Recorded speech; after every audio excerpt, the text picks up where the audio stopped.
But I asked a question at the beginning about what type of sword is it?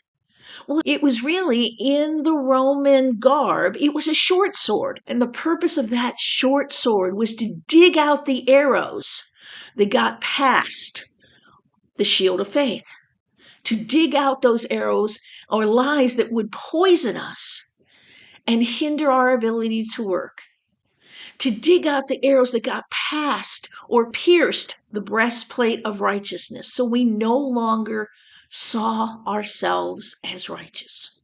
That's what its purpose actually is, and to help others the same way. But when we see the sword as this long sword, we use it a completely different way.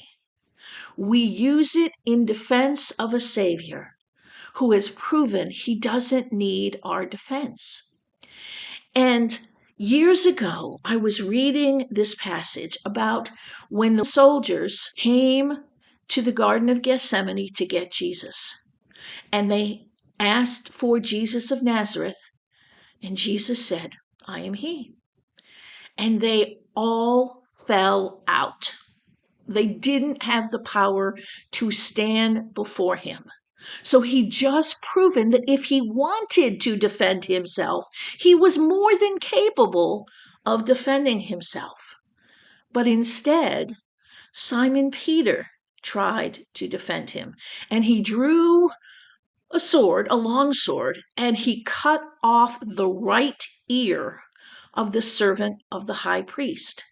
Now, part of how Peter is pictured, or a type that he displays in the New Testament prior to Jesus' death, is as the law.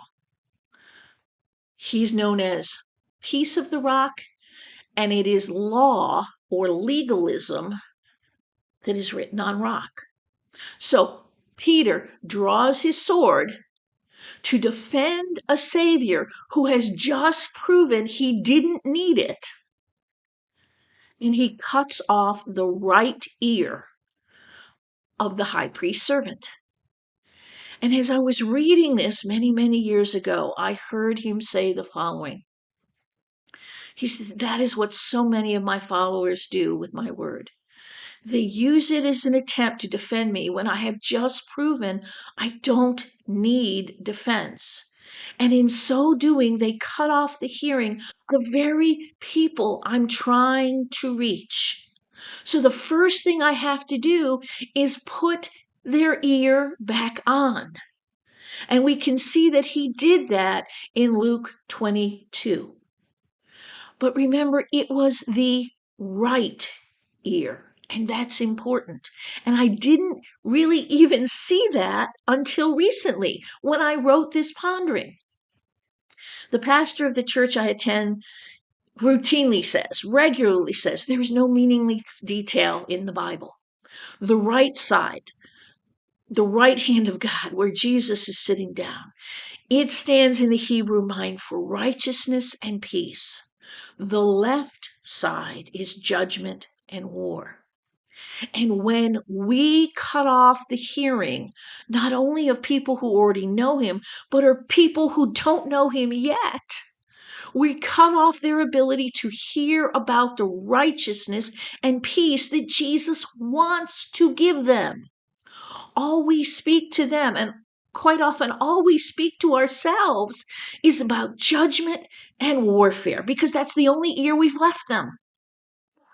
Hope you enjoyed the portion of this week's pondering that can be found at the YouTube channel, Pondering His Word with Maureen Gower.